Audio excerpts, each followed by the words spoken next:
What can you see? Pag ipadagan-dagan ni mo si mong diri, look, cute to, anyway, dula siya. Cute kay ni siya. Very harmless. Same thing with our flesh. Hala, kuya, gamay raman to kung gibuhat nga pamakak, kuya.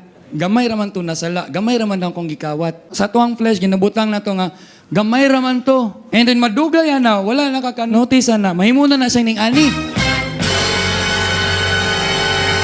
May mo na siyang dako. Karon, ang sin na imong ginaalagaan sa una nga cute kaayo, siya na imong control sa imo. That's why if ginaalaw na to ang kalugalingon na makasala, madugay na ang sala mismo mo control sa imo dili na ta kabuhi ana. Mo ni kaning bitin, traidor ni siya. Pag kani siya mo gapuson ka na, di ka kabuhi. Mo nang uban maglisod og buhi sa sala. Kay ngano man, gipakaon nila, gina-feed nila ilang flesh og sin. Ang kawat is kawat gyud. Ang pamakak is pamakak gyud. Kung sala gyud siya, sala gyud siya. Kung nakasala ka, ayaw pag-isolate. Nakasala mangod ko, dili ko musimba, maulaw ko. Ayaw.